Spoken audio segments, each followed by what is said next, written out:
a tenu des propos cinglants pour ses détracteurs. Voilà l'extrait vidéo sous-titré en français. I see a lot of people trying to slam dunk on Francis Ngannou. The man dared to dream.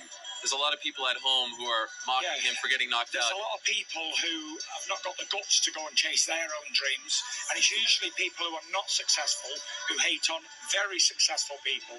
So people who want to criticise somebody, Francis Ngannou, for getting knocked out, try boxing yourself.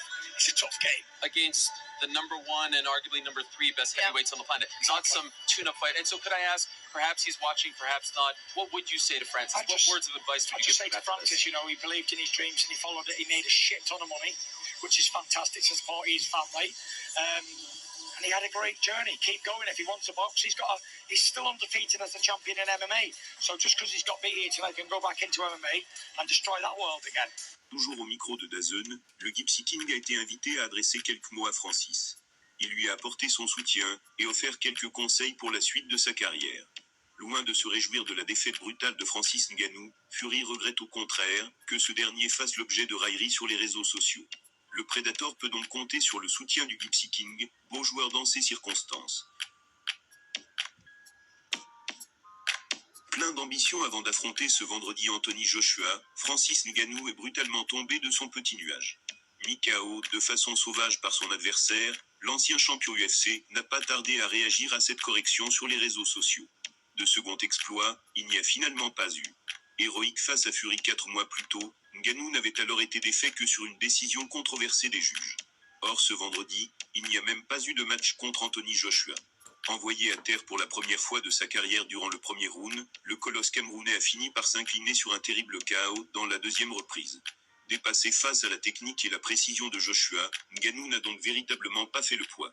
C'était il y a quelques heures, dans le ring de la Kingdom Arena. Pour beaucoup, cela risque d'ailleurs de marquer la fin de son bref parcours dans l'univers de la boxe.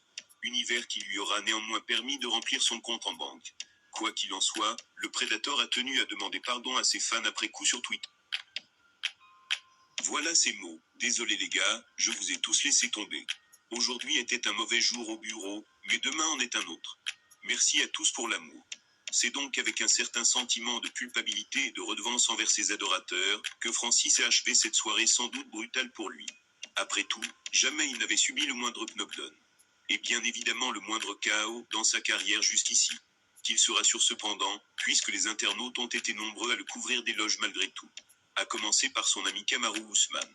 Voilà ce qu'il a écrit. Ça reste l'homme le plus dangereux de la planète. Agacé, Cédric Doumbé lui a également pris la parole sur Twitter également.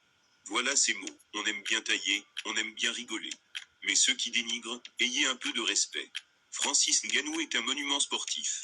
Retour sur terre difficile pour Francis Ngannou sèchement mis KO, et donc battu par Anthony Joshua ce vendredi. Forcément déçu de sa performance, il peut toutefois compter sur le soutien de ses fans. En effet, il reste pour la plupart fidèle.